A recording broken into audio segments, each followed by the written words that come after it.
Assalamualaikum warahmatullahi wabarakatuh. Perkenalkan, nama saya Putri Aywidia Ningrum dengan NIM P21120014, Program Studi Ilmu Gizi, Fakultas Kesehatan Masyarakat, Universitas Tadulako.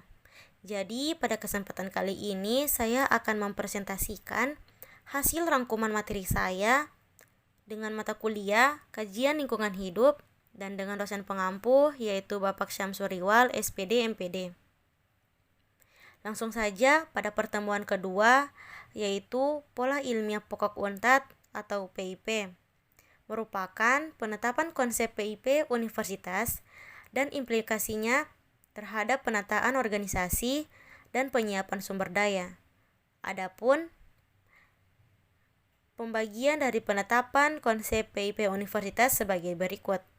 Yang pertama, penetapan konsep atau gagasan PIP dan implementasinya tidak saja berimplikasi terhadap penataan manajemen lembaga, tetapi juga terhadap penataan organisasi dan penyediaan sumber daya lembaga untuk memfasilitasi pengembangan programnya ke masa depan. Yang kedua, penataan organisasi, dan yang ketiga, proses pengambilan keputusan.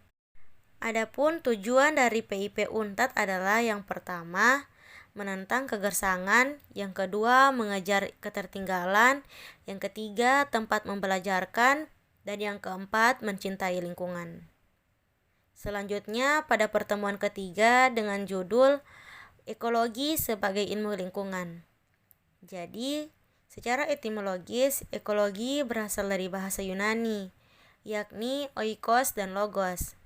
Oikos berarti rumah atau habitat, sedangkan logos berarti ilmu pengetahuan. Jadi dapat dikatakan ekologi adalah ilmu yang mempelajari tentang hubungan timbal balik antara makhluk hidup dengan lingkungannya. Di sini menurut habitatnya ekologi terbagi menjadi 3. Yang pertama ekologi perairan tawar, yang kedua ekologi laut, dan yang ketiga ekologi darat. Sedangkan menurut garis taksonomi terbagi menjadi 4. Yang pertama ekologi tumbuhan, yang kedua ekologi vertebrata, yang ketiga ekologi serangga, dan yang keempat ekologi jasetrenik. Selanjutnya ekosistem. Ekosistem adalah tatanan kesatuan secara menyeluruh antar segenap unsur lingkungan hidup yang saling mempengaruhi. Adapun komponen bagian dari ekosistem yang pertama senyawa-senyawa anorganik seperti karbon, nitrogen, karbon dioksida, dan juga H2O atau air. Yang kedua, senyawa-senyawa organik seperti protein, lemak, dan karbohidrat. Yang ketiga, iklim seperti temperatur, kelembapan, dan lain sebagainya. Yang keempat, produsen. Yang kelima, makrokonsumen. Dan yang keenam itu mikrokonsumen seperti bakteri dan jamur. Selanjutnya pada pertemuan keempat yaitu asas-asas ekologi dan prinsip-prinsip ekologi. Yang pertama itu asas-asas ekologi. Asas-asas ekologi ini meliputi yang pertama konsep ekosistem. Jadi konsep ekosistem ini merupakan hubungan timbal balik yang rumit antar individu. Yang kedua, keseimbangan dalam ekosistem. Jadi ekosistem seimbang merupakan kemampuan ekosistem melakukan perubahan dalam sistem secara keseluruhan. Yang ketiga, habitat dan relung. Jadi habitat ini merupakan tempat organisme hidup, sedangkan relung itu merupakan karakter suatu komunitas dan ekosistem. Dan yang terakhir, yang keempat itu populasi dan komunitas.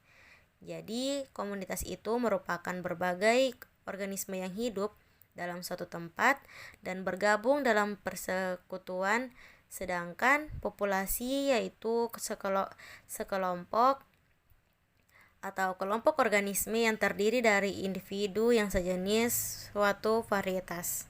Selanjutnya, prinsip-prinsip ekologi. Prinsip yang pertama berbunyi semua energi yang memasuki sebuah organisme atau jasad hidup, populasi atau ekosistem dapat dianggap sebagai energi yang tersimpan atau terlepaskan. Energi dapat diubah dari suatu bentuk ke bentuk yang lain, tetapi tidak dapat hilang, dihancurkan atau diciptakan. Prinsip kedua berbunyi tak ada sistem pengubahan energi yang betul-betul cermat. Prinsip yang ketiga, materi, energi, ruang, waktu, dan keanekaragaman adalah kategori sumber daya. Prinsip keempat yang berbunyi, untuk semua kategori sumber daya, kalau pengadaannya sudah cukup tinggi, pengaruh unit kenaikannya sering menurun dengan penambahan sumber daya itu sampai ke suatu tingkat maksimum. Melampaui batas maksimum ini, takkan ada pengaruh yang menguntungkan lagi. Prinsip kelima berbunyi, ada dua jenis sumber daya dasar, yaitu sumber daya yang pengadaannya dapat merangsang penggunaan seterusnya, dan ada pula sumber daya yang tidak mempunyai daya rangsang penggunaan lebih lanjut.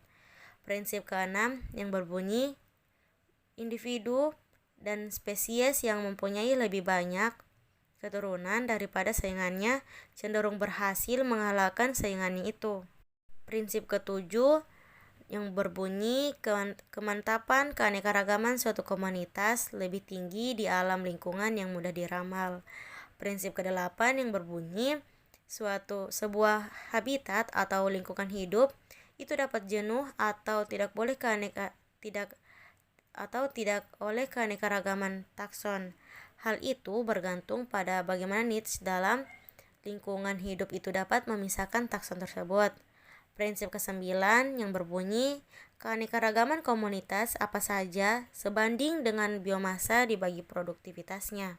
Prinsip ke-10 yang berbunyi, perbandingan atau rasio antara biomasa dengan produktivitas atau B per P naik dalam perjalanan waktu pada lingkungan yang stabil sehingga menciptakan sebuah asimptot. Yang prinsip ke-11 yang berbunyi, sistem yang sudah mantap atau dewasa mengeksploitasi sistem yang belum mantap atau belum dewasa. Prinsip ke-12 berbunyi, kesempurnaan adaptasi suatu sifat atau tabiat bergantung kepada kepentingan relatifnya dalam keadaan suatu lingkungan. Prinsip ke-13 yang berbunyi, lingkungan yang secara fisik stabil memungkinkan berlakunya penimbunan keanekaragaman biologi dalam ekosistem yang mantap atau dewasa yang kemudian dapat mengalahkan kestabilan kepada populasi.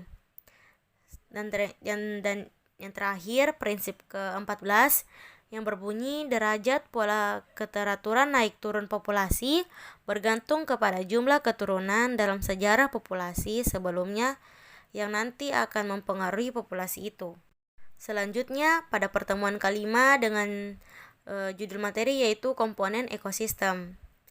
Jadi, komponen ekosistem ini terdiri atas biotik, yaitu terdiri dari bagian hidup, meliputi produsen, konsumen, dan pengurai. Yaitu selanjutnya abiotik.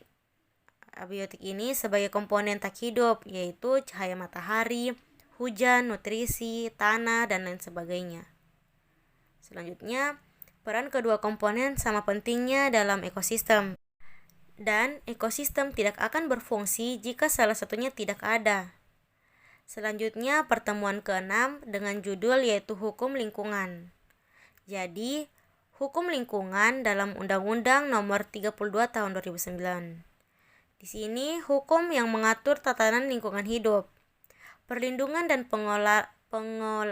pengelolaan lingkungan hidup atau disebut juga dengan PPLH menurut Undang-Undang Nomor 32 Tahun 2009 Pasal 1 ayat 2 adalah upaya sistematis dan terpadu yang dilakukan untuk melestarikan fungsi lingkungan hidup dan mencegah terjadinya pencemaran dan atau kerusakan lingkungan hidup yang meliputi perencanaan, pemanfaatan, pengendalian, pemeliharaan, pengawasan, dan penegakan hukum. Dan juga tujuan dari hukum lingkungan ini memberikan atau mewujudkan perlindungan terhadap lingkungan hidup. Jadi lingkungan hidup ini merupakan Kesatuan ruang dengan semua benda, daya, keadaan, dan makhluk hidup, termasuk manusia dan perilakunya yang mempengaruhi alam itu sendiri. Kelangsungan perkehidupan dan kesejahteraan manusia, makhluk serta makhluk hidup lain meliputi yang pertama itu fisik. Fisik itu seperti air, tanah, dan udara. Biologis meliputi hewan dan tumbuhan, dan sosial budaya meliputi interaksi sesama manusia. Selanjutnya yaitu aspek-aspek hukum lingkungan. Di sini terdapat 4 aspek. Yang pertama, hukum lingkungan ADM atau administrasi. Yang kedua, hukum lingkungan keperdataan. Yang ketiga, hukum lingkungan kepidanaan. Dan yang keempat itu hukum lingkungan internasional. Selanjutnya, pertemuan ke-7 dengan judul materi yaitu kearifan lokal lingkungan. Jadi, secara umum, maka local wisdom ini atau kearifan setempat adalah gagasan-gagasan setempat atau lokal yang bersifat bijaksana, penuh kearifan, bernilai baik, yang tertanam dan diikuti oleh seluruh anggota masyarakatnya. Selanjutnya, kearifan lokal merupakan dasar untuk pengambilan kebijakan pada level lokal di bidang kesehatan, pertanian, pendidikan, pengelolaan sumber daya alam, dan kegiatan masyarakat pedesaan.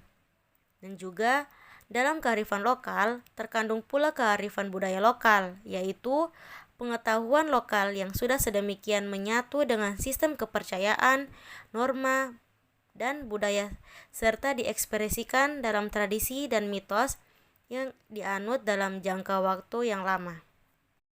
Selanjutnya yaitu beberapa fungsi kearifan lokal sebagai berikut. Yang pertama, konservasi dan pelestarian sumber daya alam. Yang kedua, pengembangan kebudayaan dan ilmu pengetahuan. Yang ketiga, sebagai petuah kepercayaan, sastra dan pantangan. Yang keempat, bermakna etika dan moral, dan yang kelima itu bermakna politik. Jadi, sekian presentasi dari saya, lebih dan kurangnya saya mohon maaf. Assalamualaikum warahmatullahi wabarakatuh.